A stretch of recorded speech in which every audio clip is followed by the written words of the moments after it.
Olá, olá, olá. Tudo bom? Preparado para estudar filosofia com o professor Eldon? Gente, já tem um tempo que eu tenho procrastinado em criar esse canal para a gente poder trabalhar a filosofia de uma maneira muito mais dinâmica, mas finalmente, aproveitando as circunstâncias que estamos inseridos nesse momento, né, em julho aqui de 2020, foi a oportunidade perfeita para que a gente pudesse dar o pontapé inicial, né? Então vamos fazer isso. Gente, eu quero dar início a esse canal trabalhando alguns temas, tá? Normalmente temas que são mais assíduos em algumas avaliações, como temas de redação. E o primeiro tema que eu escolhi para a gente poder estar trabalhando foi o tema da liberdade. Se vocês observarem, é um tema bastante recorrente tanto em vestibulares quanto na avaliação do Enem, como também é um tema que é tangenciado nas redações. Então, discutir sobre liberdade vai ser algo muito rico para quem está aí nesse processo de ingressar na universidade ou até mesmo fazendo avaliação da escola, tá? Nos colégios, dentro desse processo que a gente passa de preparação, cai muito o tema da liberdade, tanto em filosofia quanto sociologia, história e muitas outras disciplinas. Pois bem, vamos que vamos. Eu gostaria de começar dizendo que liberdade é uma questão puramente subjetiva, como muitas coisas que a gente trabalha dentro do campo de humanas, tá? Liberdade é um tema altamente subjetivo, porque liberdade ela existe para o homem. Sem um homem não há concepção de liberdade. A gente parte desse pressuposto para entender o quanto a liberdade ela está arraigada dentro do inconsciente humano. Se a gente tira o homem da história da humanidade, não há concepção de liberdade. Liberdade ela não existe fora da mente humana, por isso escolhi essa imagem para a gente começar a nossa discussão, que é uma mente, entre aspas, aprisionada. Deixa eu dar alguns exemplos para que vocês possam entender melhor como se dá a concepção de liberdade. Vamos imaginar duas meninas, tá? E as duas se encontram na rua e aí uma fala para a outra: amiga, hoje minha mãe me deixou ficar até 9 horas na rua, a gente vai poder curtir pra caramba hoje vai dar muito legal, hoje eu vou poder ficar até 9 horas. E aí a outra amiga pensa: nossa, se eu tivesse que ficar na rua até 9 horas, eu não sei o que eu faria. Ia tirar toda a minha liberdade. Eu não sei o que é ter que ir pra casa às 9 horas, que absurdo. Tá, duas amigas, as duas da mesma faixa etária, no entanto, uma concebe que ficar até 9 horas da noite na rua é uhul! E a outra concebe que ficar até 9 horas na rua é tolir a sua liberdade. Gente, liberdade é uma concepção subjetiva. Isso quer dizer que ela pode ser tomada de diversas maneiras e a depender do sujeito que a concebe. Uma pessoa pode entender que liberdade seja isso e outra pessoa pode entender que liberdade é aquilo outro, dependendo do contexto de sua formação. Outro exemplo também que a gente pode entender é passarinhos. Imagine, claro, isso é uma analogia, tá? Imagine que um passarinho ele foi chocado dentro do viveiro. Para ele, o universo dele é aquele viveiro. Outro passarinho, ele foi criado na natureza, tá? E aí ele foi capturado e colocado dentro de um viveiro. Pense um pouco comigo. Se os passarinhos pudessem pensar, qual dos dois você acha que estaria se sentindo tolhido de liberdade? Tá? Então a gente entende que é uma questão puramente subjetiva. Beleza, vamos lá. Gente, normalmente o tema da liberdade ele acaba sendo linkado com o tema da ética. Mas eu quero fazer uma proposta um pouco diferente. Porque, como eu falei há pouco, liberdade é uma questão subjetiva. Então a gente precisa entender a nossa condição de existência, como nós nos percebemos no mundo, como nós somos postos no mundo, para poder entender como a concepção de liberdade ela é arraigada dentro de nós. Então eu faço sempre preferência de trabalhar liberdade com a existência e não liberdade com a ética. É uma possibilidade também. Tem muitas pessoas que trabalham liberdade com ética, vocês vão ver que às vezes cai junto na questão, mas eu acredito que uma concepção de liberdade vai ser muito mais apurada se ela for discutida juntamente com a concepção de existência, ok? E para discutir sobre a existência do homem, como o homem concebe a sua existência, nada melhor do que o ramo da filosofia chamada existencialismo. Tá. Olha, eu gostaria de começar fazendo uma pequena observação. O existencialismo ele pode ter características particulares a depender do pensador. Por exemplo, se a gente pega Kierkegaard e Schopenhauer, nós vamos observar que ambos são existencialistas, mas têm concepções diferentes da realidade. Se pegarmos também Sartre, a gente vai ver que Sartre também tem uma concepção um pouco distinta de existência e de liberdade do que Kierkegaard e do que Schopenhauer. Mas ambos têm pontos, ambos não, os três, melhor dizendo, têm pontos em comum. E esses pontos em comum que acaba permeando o existencialismo é que eu quero propor a discussão agora com vocês, tudo bem? Vamos lá. Primeiro é a concepção de sofrimento, tá? A vida, da perspectiva existencialista, acaba sendo marcada pelo sofrimento. O que isso quer dizer? Ora, eu vou usar os argumentos de Schopenhauer para defender esse conceito de sofrimento dentro da existência. Schopenhauer ele vai dizer que nossa vida é marcada por momentos de sofrimento com curtos momentos de prazer e de alegria. Por exemplo, imagine que você resolve que você precisa comprar uma bicicleta. E você entende que uma bicicleta vai ajudar muito na sua rotina do seu dia a dia.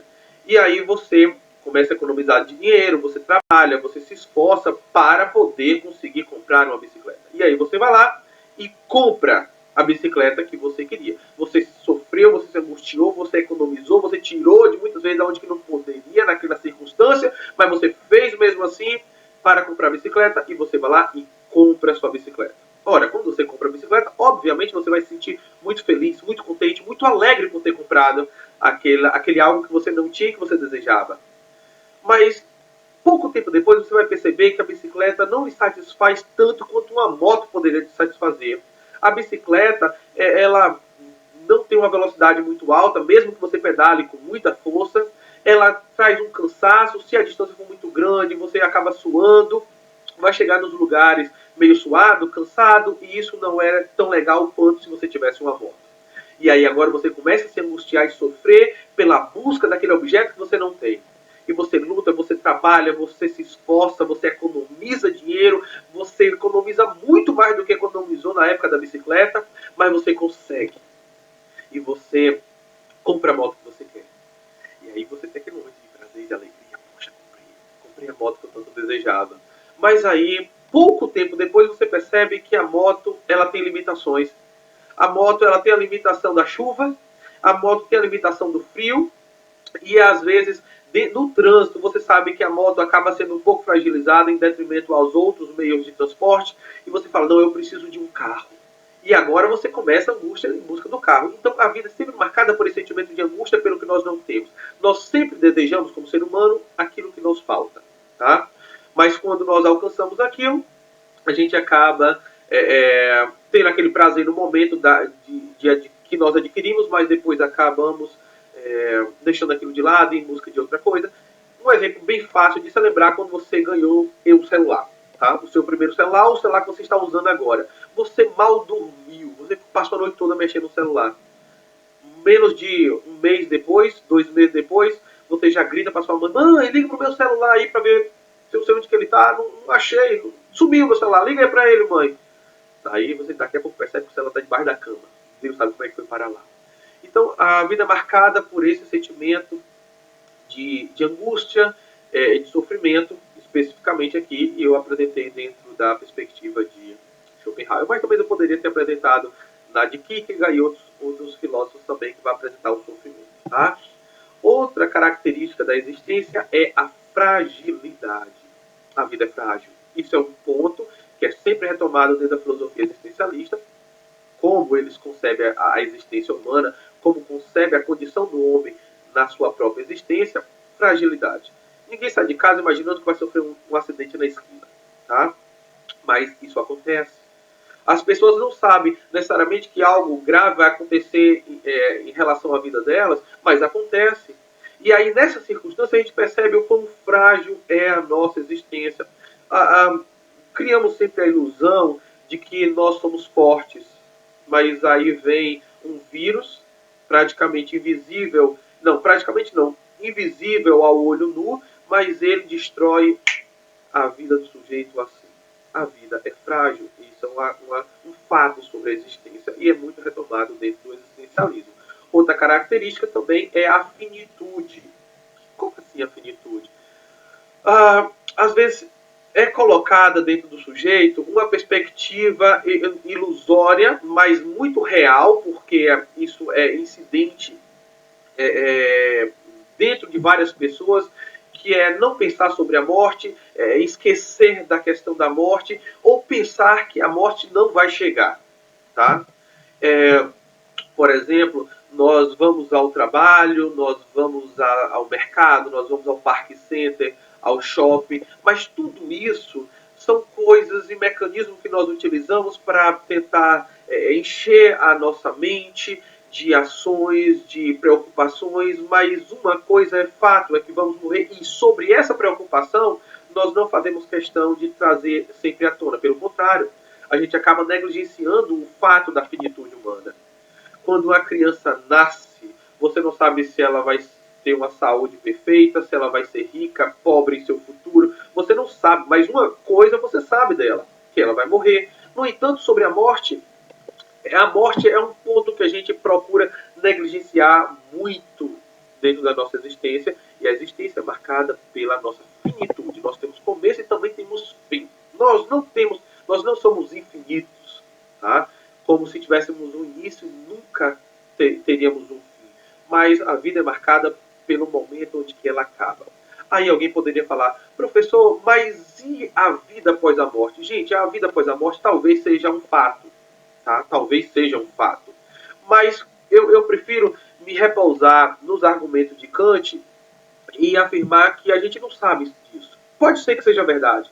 Tá? Muitas pessoas acreditam nisso e é possível, muito possível que isso seja verdade, mas a gente não tem como provar, mensurar ou trabalhar com isso, porque isso não é algo palpável. Não dá para a gente analisar minuciosamente como a ciência faz com os seus objetos de exames. Tá? Outro tema também é a imperfeição. A gente costuma dizer que errar é humano. Isso salienta muito a nossa imperfeição. E o que é a imperfeição humana? É a nossa limitação diante da vida. Tá? A gente sempre acha que somos bons em alguma coisa, até que aparece alguém que é muito melhor do que a gente. Tá? E isso para todos os sentidos. E isso é uma bola de neve. Sempre vai ter alguém que vai conseguir fazer com melhor afinco, com melhor perfeição, mas ainda nunca vai chegar na pura perfeição. Sempre vai ser degraus sendo superados em busca de algo que nós não temos, que esse algo é a perfeição. Tá? A existência humana é marcada pela imperfeição, seja nas emoções, seja na razão, seja nos estudos, seja nas condições. Tá? Somos imperfeitos. Tanto fisicamente, quanto moralmente, quanto intelectualmente, somos imperfeitos. O conjunto, tá? O conjunto, talvez, dentro de uma sociedade, a gente consiga um melhor grau de fazer determinada coisa, mas nunca a perfeição. Tá? E juntando um pouco do meu, com um pouco do outro, com um pouco do outro, e colocando tudo isso em conjunto, a gente chega em patamares mais elevados. Mas mesmo assim, perfeição é uma coisa que a existência humana não tem. Então, para o existencialismo, a vida é marcada pela imperfeição. Outra coisa também é a injustiça. Gente, uma coisa bem legal, tá? É pensarmos o seguinte. Vamos imaginar que você lutou muito para fazer uma avaliação. Vamos imaginar o Enem, tá? Você está se dedicando, você está estudando, está dando o seu melhor e você está dando muito de você mesmo para conseguir ingressar naquela faculdade que você tanto almeja, deseja. E você, no dia da prova, por uma eventualidade do destino, você pegou o ônibus furou o pneu, ou por acaso aconteceu algum acidente no meio da estrada que lhe atrasou de alguma forma o trânsito, por exemplo, ou quem sabe na hora que você estava entrando, por algum motivo, o portão foi fechado e você não conseguiu entrar, e você fala, nossa, isso foi muito injusto comigo, porque eu me dediquei muito para fazer isso, e agora eu não consigo. A vida é marcada por essas coisas. Tá? Às vezes a gente estuda muito para uma determinada prova e na hora da prova dá aquele branco e a gente fala, meu Deus, mas eu sei, só que eu não consigo lembrar agora. O que está acontecendo? Nossa, eu estudei, eu me lembro que eu estudei, eu me lembro até a página do assunto, mas agora parece que sumiu da minha memória. E você sente que a vida é injusta porque você se dedicou e às vezes aquele outro que nem se dedicou tanto conseguiu aquela vaga, aquela nota e você fala em eu. Tá? Me lembro de uma situação muito engraçada que aconteceu com uma colega. Nesse dia na faculdade ia ter avaliação de ética e eu estava ali na UESC, no CEL, né, da UESC, e aí ela chega atrasada e fala assim, Weldo, me ajude, por favor, vai ter avaliação hoje, né? Eu não estudei nada, fale para mim o que vai ser o assunto da prova, porque, puxa, eu não estudei. E aí eu sentei com ela, expliquei, falei, olha, vai cair esse teórico, o assunto é esse, e ele afirma isso, diz assim, e tal. Expliquei tudo para ela na hora da avaliação. Fizemos a avaliação, ela tirou a nota maior do que a minha. Então você fala, é injustiça? A vida é marcada por coisas assim, tá? A vida é marcada por coisas assim. Eu costumo pensar, por causa disso também, acabou sendo uma lição de moral, que o pedaço de papel não avalia o meu aluno, tá? Eu costumo sempre falar isso em sala de aula. O pedaço de papel não avalia o meu aluno. Mas vamos lá. Então, injustiça é uma característica. Vamos para um outro ponto. Filósofos e o existencialismo. Vamos ver alguns pensadores e como eles apresentam a condição do homem dentro da existência. Sartre vai dizer que o homem está condenado a ser livre. O que significa afirmar que o homem está condenado a ser livre? Significa dizer que a liberdade ela está posta para o homem, mas essa liberdade que está posta para o homem é ao mesmo tempo a sua própria condenação. Como assim? Deixa eu explicar. Nós não podemos não escolher diante da vida. Sempre está posto para nós o fato que temos que escolher entre A, B, C, D, não importa quais são as alternativas, mas temos que escolher. E na medida que escolhemos, somos responsáveis pelas consequências das ações. Tá? Ou melhor, somos responsáveis pelas consequências das nossas escolhas, das nossas ações. Então, eu posso escolher, mas como já dizia Isaac Newton, toda ação tem uma reação igual e oposta, eu posso escolher sim, mas eu tenho que ter ciência de que a minha escolha vai gerar como consequência uma reação. E eu sou responsável por essa consequência, porque a escolha foi minha. E eu não podia não escolher. Porque no momento que você negligencia uma escolha, por exemplo, entre o candidato A ou B, você resolve não votar, isso já é também uma escolha e vai sofrer, obviamente, consequências. Então o homem está condenado a ser livre, porque a liberdade está posta para o homem como uma condenação, porque ele vai sofrer, inevitavelmente, as consequências dos atos que ele escolhe livremente. Aristóteles vai falar que o homem é livre quando ele é senhor das suas ações, das suas próprias ações. O que significa dizer isso? Deixa eu explicar. Significa dizer que quando eu não ajo segundo a vontade de outro, ou eu sei o porquê que eu estou fazendo, eu tomo minhas próprias decisões e não sou conduzido por outro, mas sim, eu escolho o que eu estou fazendo, eu vou lá e faço concernente aquilo que é o meu intuito. Eu sou Senhor, eu estou escolhendo, eu estou desejando, e por causa disso eu vou agir, então eu sou livre, segundo Aristóteles.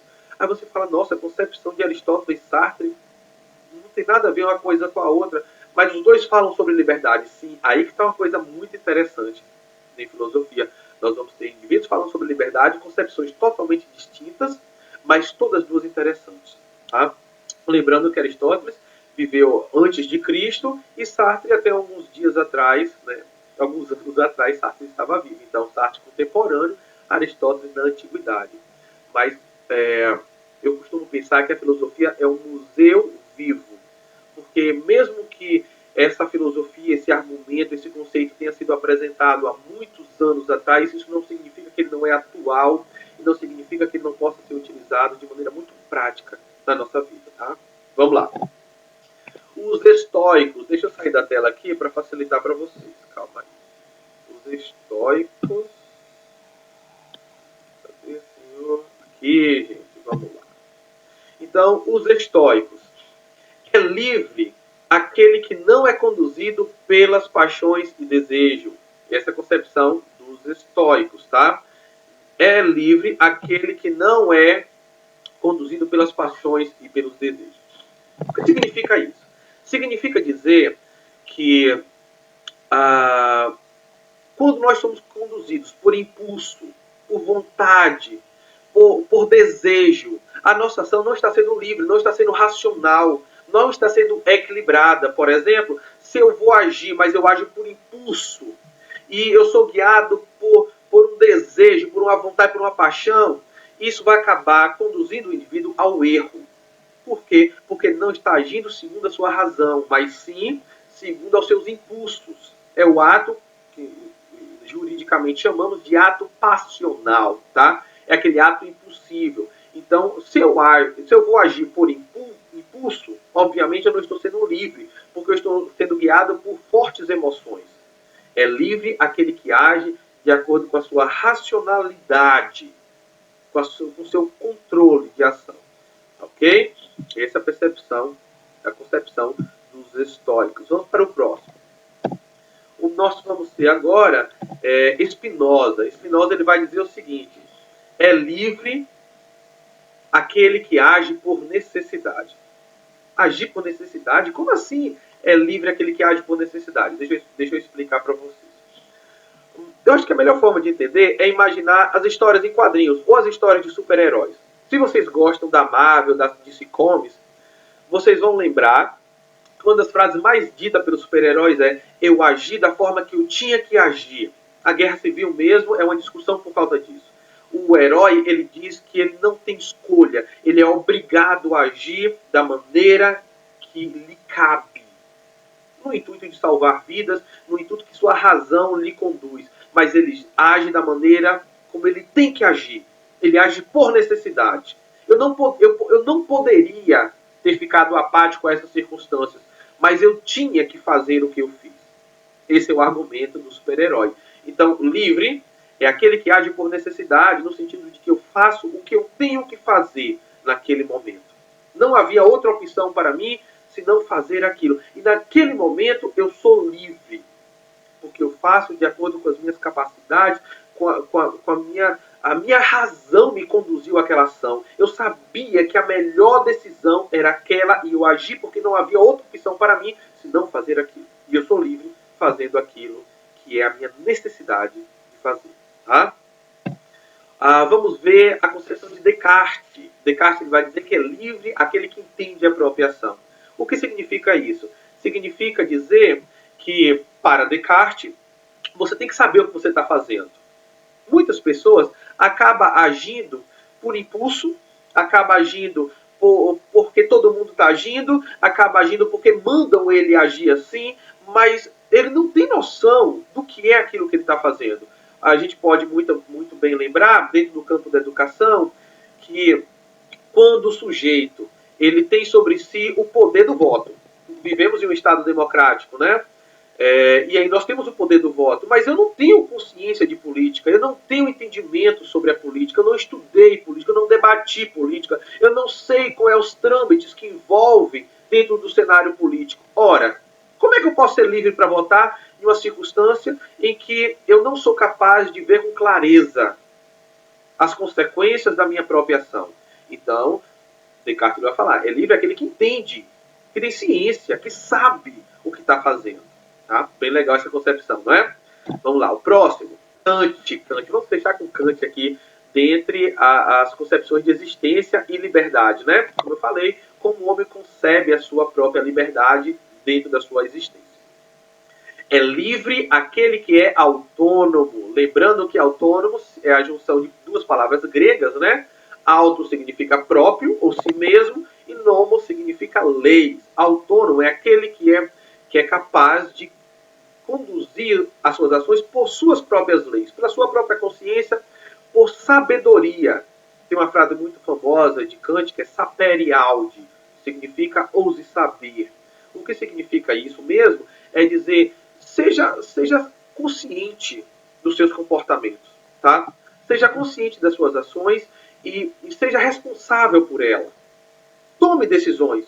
Toma decisões sabendo o que você está fazendo. Seja autônomo, seja dono do seu próprio nariz. Lembrando que a autonomia está relacionada à maioridade. Da mesma forma que a heteronomia está relacionada à menoridade. O que é heteronomia? Hetero significa outro, nomo, leis.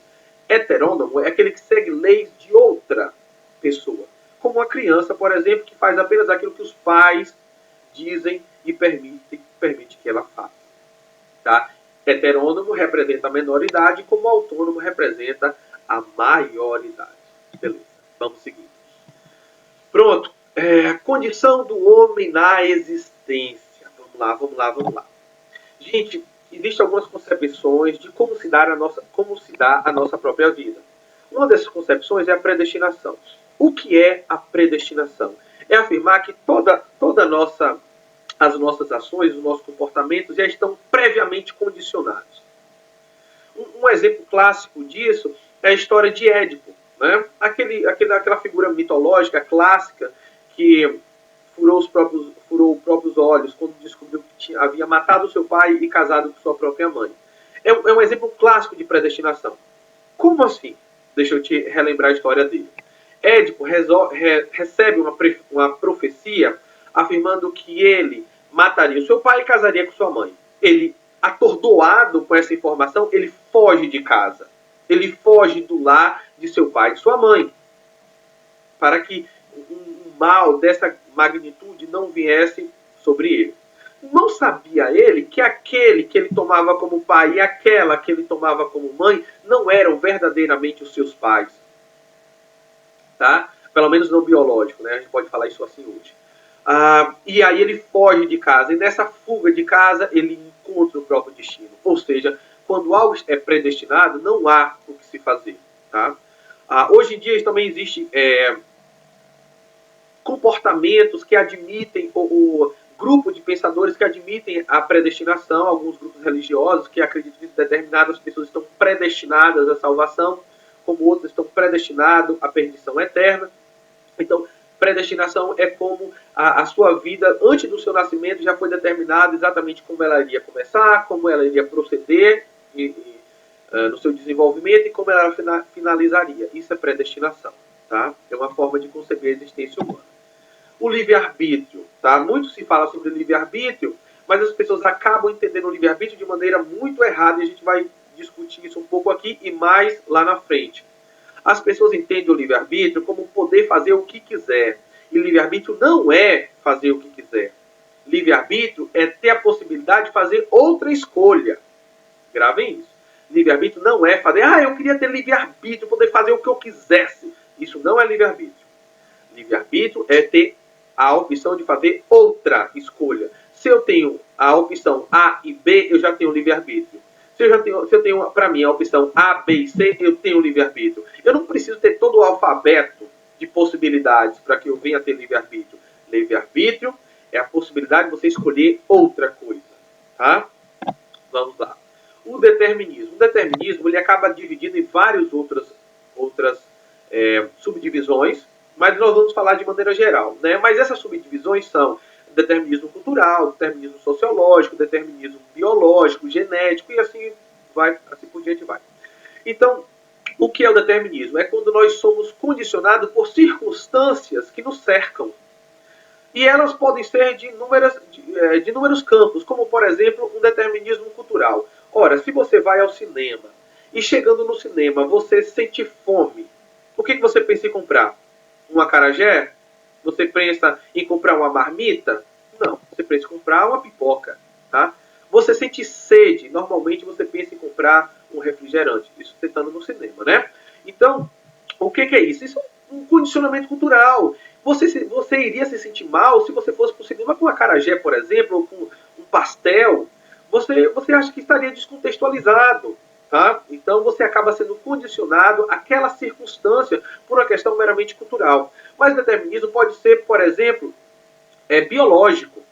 Como você imaginar que tem certas profissões ou certas circunstâncias que só cabem a homem, como, por exemplo, a reservista e para o tiro de guerra. Tá? É um determinismo biológico. Ou, por exemplo, um determinismo genético, quando mesmo que eu faça um concurso da Polícia Militar e passe nesse concurso, mas se minha estatura não for a mínima estipulada por eles, eu não posso tomar posse, tá, da vaga, por Por quê? Porque eu não tinha a estatura necessária, minha condição genética me deixou baixinho. E por causa disso eu não pude tomar posse do cargo.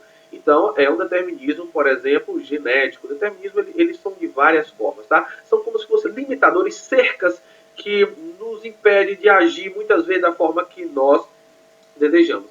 No entanto, determinismo genético e biológico são coisas um pouco mais fixas, mas quando nós falamos sobre determinismo cultural, determinismo no sentido social, determinismo filosófico e por aí vai, a gente começa a ver que são formas de pensar, ideologias, e que podem ser alteradas, tá? É muito legal discutir sobre o determinismo como condição de existência humana. Vamos lá, próximo. Liberdade situada é um argumento muito conhecido de Kant, tá? O que significa liberdade situada? Significa dizer que eu posso fazer dentro de determinadas circunstâncias. Como, por exemplo, eu quero ir para a rua. Ora, se eu vou para a rua, eu posso escolher, por exemplo, escolher a camisa preta, a camisa azul, a camisa verde, a camisa laranja. Eu posso escolher a camisa regata. Mas uma coisa que não me cabe, por exemplo, é sair sem camisa na rua. Não vai ficar legal se eu sair sem camisa. Eu vou me sentir deslocado. Da mesma forma, ir para a igreja. Eu posso escolher o tipo de cor da camisa que eu quero ir para a igreja, mas não fica legal eu ir para a igreja sem camisa. Porque eu vou me sentir deslocado naquela circunstância, ou porque nessa circunstância de ir para a igreja sem camisa, a minha liberdade não pode chegar a esse ponto, porque eu não vou ser bem aceito, eu vou me sentir mal, eu vou me sentir constrangido. Então, minha liberdade é a liberdade, mas é uma liberdade situada. Eu posso fazer sim, mas dentro de determinadas limitações. Por exemplo, se eu me chateio com alguém, eu tenho um limite de ação. Eu posso resmungar, eu posso confrontar aquela ação da pessoa que me desagradou, mas eu não posso, por exemplo, partir para agressão. Porque aí eu já passei dos limites que minha liberdade concede. Tudo bem? Essa é a perspectiva de Kant de liberdade situada. Gente, essa imagem aqui é bem legal, tá? Ele vai falar sobre uma das coisas que a gente discute.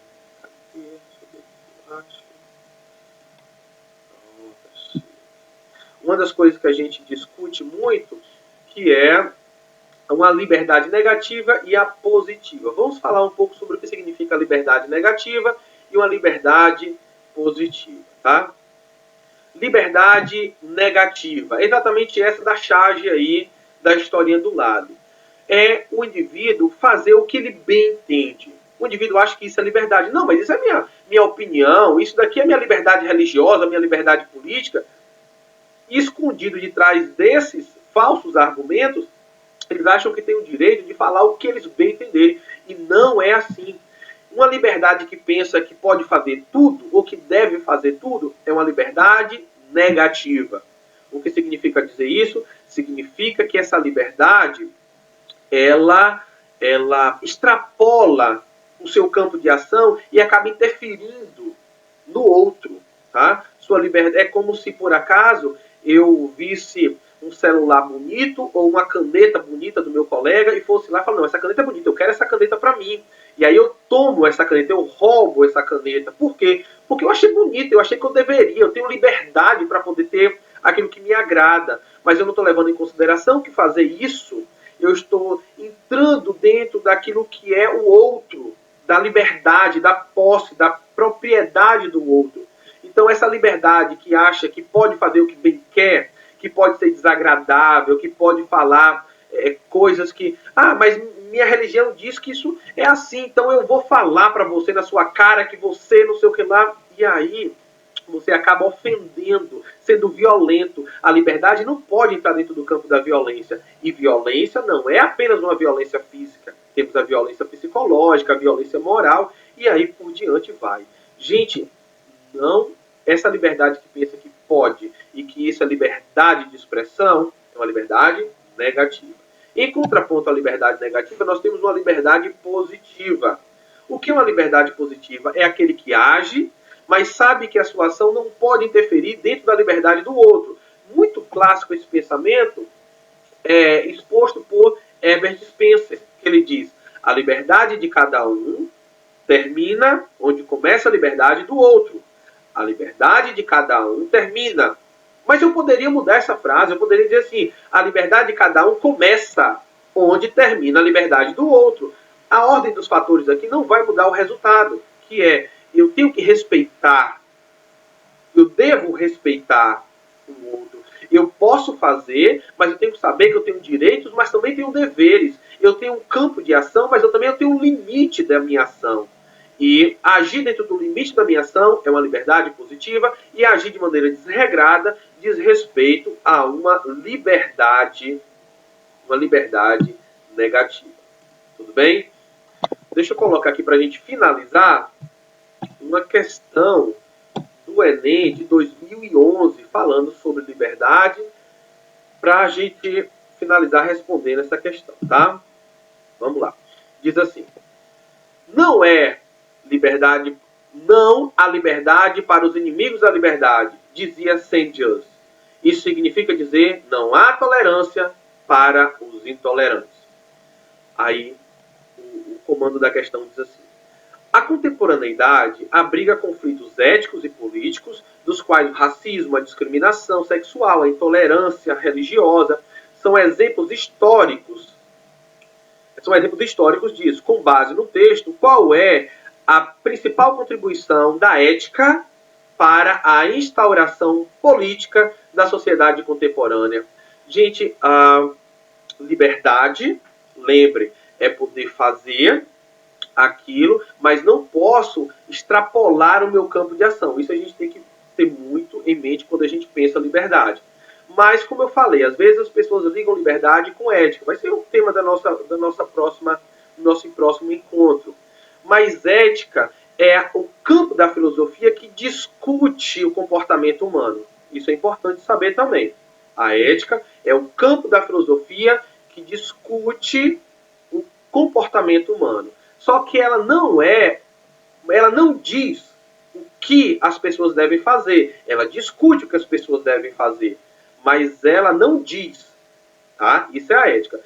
Ação é moral, discussão é ética. Isso é uma boa diferença rápida e prática. Então vamos para as alternativas. A primeira alternativa, de letra A, diz assim: revisar. Gente, revisar é uma ação, tá? Deixa eu ler um pouquinho mais. Revisar as leis e o sistema político como um mecanismo de adequação. Então eu estou dizendo que deve-se fazer uma determinada coisa. Lembre, ação não é ética. Vamos para a letra B. Propor. Olha, propor tá legal. Propor modelos de condutas fundados na justiça, na liberdade e na diversidade humana. Olha, não estou dizendo o que a pessoa deve fazer. Estou propondo. Isso está legal. Essa alternativa está bem legalzinha. Vamos ver as outras. Criar novas leis. Criar é ação. Ação não é ética. Letra D. Instaurar um programa. Gente, instaurar é ação. Ação não é ética. Instituir princípios éticos. Instituir também é ação. Isso não pode ser enquadrado dentro da ética. A ética propõe. Vamos ver qual a alternativa certa. A alternativa certa, propor modelos de condutas fundados. Porque propor é uma reflexão, uma discussão e é uma conclusão, mas não necessariamente uma ação, como que eu determinasse, olha, uma criação, uma instauração, uma instituição, tá? É apenas uma proposta. Isso cabe dentro da ética. Deixa eu voltar aqui. Pois bem, gente. Então a gente vai ficar por aqui. Espero que vocês tenham gostado, tá? Dessas nossas discussões acerca da liberdade, acerca da existência e um pouquinho sobre ética, mas ética vai ficar para um próximo encontro. E, por favor, deixem nos comentários as dúvidas que vocês venham a ter. E sigam o nosso canal, tá? Façam parte da nossa família, dessa nossa equipe. E coloquem sugestões também de assuntos que vocês queiram que sejam trabalhados nos próximos vídeos. E é isso aí, tá? Foi bom estar com vocês. Tchau, tchau.